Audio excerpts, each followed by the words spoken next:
മുട്ടക്കറി.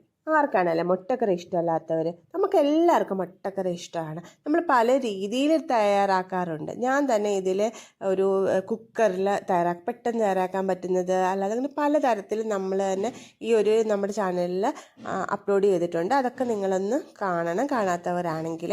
ഇത് നമ്മൾ നല്ല കാറ്ററിംഗ് സ്റ്റൈലിലുള്ള നല്ല ടേസ്റ്റി ആയിട്ടുള്ള ഒരു മുട്ടക്കറിയാണ്. ഇതിൽ നമ്മളൊരു സ്പെഷ്യൽ മസാലയും കൂടി ആഡ് ചെയ്ത് കൊടുക്കുന്നുണ്ട്. അപ്പം നിങ്ങളും ആ രീതിയിൽ തന്നെ മസാല ആക്കി കൊടുക്കുക. നിങ്ങൾക്ക് തീർച്ചയായിട്ടും ഇഷ്ടപ്പെടും. വളരെ സിമ്പിളായിട്ടും പെട്ടെന്ന് തയ്യാറാക്കാൻ പറ്റുന്ന ഒരു ഐറ്റമാണ്. അപ്പം നമുക്കിനി വീഡിയോയിലേക്ക് കിടന്നാലോ. ആദ്യം നമ്മളൊരു പാൻ വെച്ച് അതിലേക്ക് നമ്മൾ കുറച്ച് എണ്ണ ഒഴിച്ചു കൊടുത്തു. അതിനുശേഷം നമ്മളൊരു നീളത്തിലരിഞ്ഞ് ഒരു 3 സവാള, അത്യാവശ്യം വലിപ്പമുള്ളതാണ് കേട്ടോ, 3 സവാളയും കൂടി നമ്മളിതിലേക്ക് ആഡ് ചെയ്ത് കൊടുത്തു. അപ്പം നിങ്ങൾ സവാള അത്യാവശ്യം നന്നായിട്ട് തന്നെ സവാള ആഡ് ചെയ്ത് കൊടുത്തോളൂ. അപ്പോൾ ആ ഒരു സവാളയുടെ ടേസ്റ്റും കൂടി ആകുമ്പോഴത്തേക്കും നല്ല കൂടുതൽ സവാള ആകുമ്പോൾ കുറച്ചുകൂടി നല്ല അടിപൊളി ടേസ്റ്റ് ആയിരിക്കും. അപ്പോൾ സവാളയും കൂടി ആഡ് ചെയ്തതിന് ശേഷം നമ്മൾ അതൊന്ന് വഴറ്റി വെച്ചിട്ട് അടച്ച് വെച്ച് കുക്ക് ചെയ്യണം. അപ്പോൾ ഇതിൻ്റെ ഒരു മെയിൻ എന്ന് പറഞ്ഞാൽ നമ്മൾ ഇത് അടച്ച് വെച്ചിട്ട് കുറച്ച് ഓയിലിൽ അടച്ച് വെച്ച് കുക്ക് ചെയ്യുമ്പോൾ ഇത് നല്ല സോഫ്റ്റായിട്ടും നമുക്ക് നല്ല അടിപൊളിയായിട്ടുള്ള മുട്ടക്കറി തന്നെ കിട്ടും. അപ്പം നിങ്ങൾ ഇത് അടച്ച് വെച്ച് തന്നെ കുക്ക് ചെയ്യുക. അത് ലാസ്റ്റ് വരെ നമ്മൾ അടച്ച് വെച്ച് തന്നെ എത്ര സോഫ്റ്റ് ആവുന്നോ അത്രയും വരെ നമ്മളിത് അങ്ങനെ തന്നെ കുക്ക് ചെയ്ത് എടുക്കുക. അതിലേക്ക് നമ്മൾ കുറച്ച് ഇഞ്ചി, വെളുത്തുള്ളി, പച്ചമുളക് കൂടെ ചതച്ചതിടുക. നിങ്ങളും ഇതുപോലെ ചതച്ചോ അല്ലെങ്കിൽ പേസ്റ്റാക്കി ഇടുക, അരിഞ്ഞ് ഇടാതിരിക്കുക. അതും കൂടി ഇട്ട് നമ്മൾ നന്നായിട്ട് ഒന്ന് വഴറ്റിയെടുത്തിട്ട് ഇപ്പം നമ്മൾ നേരത്തെ പറഞ്ഞു കൂട്ട് ഇത് അടച്ച് വെച്ച് തന്നെ കുക്ക് ചെയ്ത് എടുക്കുക. ഞാൻ പറഞ്ഞല്ലോ, നമ്മൾ കുറച്ച് ഓയിലിലും അതുപോലെ തന്നെ നല്ല സോഫ്റ്റ് ആക്കി എടുക്കാൻ വേണ്ടി നമുക്കിങ്ങനെ തന്നെ കുക്ക് ചെയ്തെടുക്കണം. അതിനുശേഷം നമുക്കൊരു മസാല തയ്യാറാക്കാം, നമ്മുടെ സ്പെഷ്യൽ മസാല. അതിന് വേണ്ടി നമ്മൾ എല്ലാ സ്പൈസസും, ഹോൾ സ്പൈസസ് എല്ലാം നമ്മൾ എടുക്കുന്നുണ്ട്. അതുകൂടാതെ പെരിഞ്ജീരകം, പിന്നുള്ളതെന്ന് പറഞ്ഞാൽ നമ്മൾ കുറച്ച് കസ്കസും കൂടി ആഡ് ചെയ്ത് കൊടുക്കുന്നുണ്ട്. അതിന് ശേഷമാണ് നമ്മൾ കുറച്ച് ക്യാഷ്യൂനട്ടും കൂടി ഇതിലേക്ക് ആഡ് ചെയ്ത് കൊടുക്കുക. ഇതാണ് അതിൻ്റെ ഒരു ഹൈലൈറ്റ്. ക്യാഷ്യൂനട്ടും കൂടി ഇതിലേക്ക് ആഡ് ചെയ്ത് കൊടുത്തിട്ട് നമ്മൾ അതൊന്ന് നന്നായിട്ട് പൊടിച്ചെടുക്കുക. വെള്ളം ഒഴിച്ച് അരച്ചെടുക്കേണ്ട ആവശ്യമില്ല, നന്നായിട്ട് പൊടിച്ച് തന്നെ എടുത്താൽ മതി. നന്നായിട്ട് പൊടിച്ചെടുക്കുക. ആ ഒരു ടൈമിലൊക്കെ നമ്മുടെ ഉള്ളിയെല്ലാം വഴണ്ട് നല്ല സെറ്റായിട്ടുണ്ട്. ഇടയ്ക്കിടയ്ക്ക് നമ്മളതൊന്ന് ഇളക്കി തന്നെ കൊടുക്കുക. ഇളക്കി കൊടുത്ത് വരുമ്പോൾ കണ്ട ഇപ്പം അത്യാവശ്യം നന്നായിട്ടത് മുരിഞ്ഞ് കിട്ടിയിട്ടുണ്ട്, നല്ല സോഫ്റ്റ് ആയിട്ടുണ്ട്.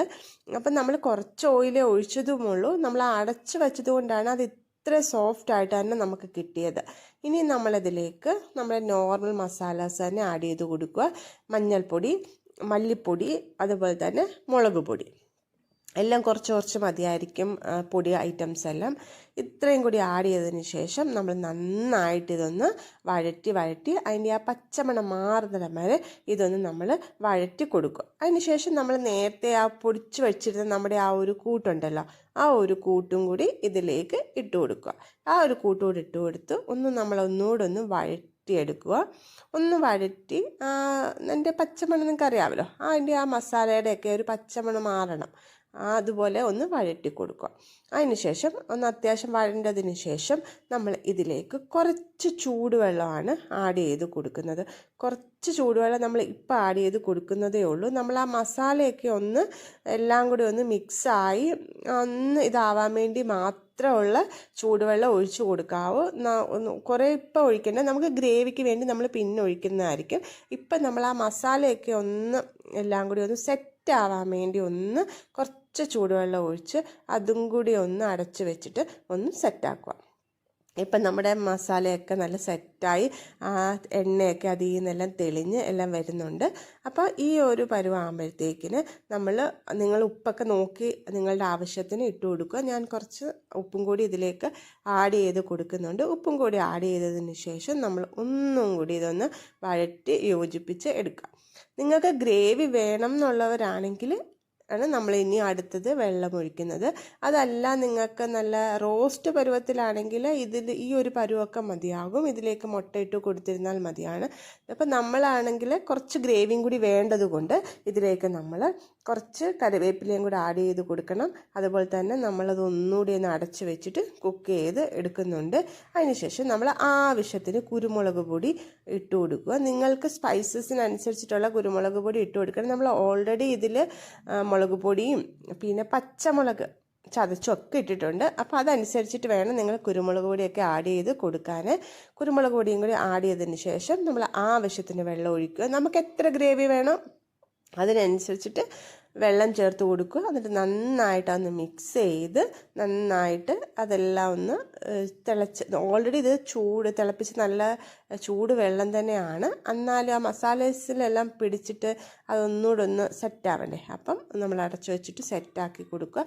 പിന്നെ അതിലേക്ക് നമ്മൾ ഒരു നുള്ള് പഞ്ചസാരയും കൂടി ആഡ് ചെയ്യുന്നുണ്ട്. അതിൻ്റെ ടേസ്റ്റ് എല്ലാം ഒന്ന് ബാലൻസ് ചെയ്യാൻ വേണ്ടിയാണ് നമ്മൾ ആ പഞ്ചസാരയും കൂടി ഇതിലേക്ക് ആഡ് ചെയ്ത് കൊടുക്കുന്നത്. അതിനുശേഷം നമ്മുടെ മുട്ടയും കൂടി ആഡ് ചെയ്ത് അതിൻ്റെ മുകളിലൂടെ കറിവേപ്പിലയും കൂടി ആഡ് ചെയ്ത് കൊടുക്കുക. കറിവേപ്പിലയും കൂടി ആഡ് ചെയ്തതിന് ശേഷം നമ്മളിതിന് കടു താളിച്ചൊന്നും ഒഴിക്കുന്നില്ല.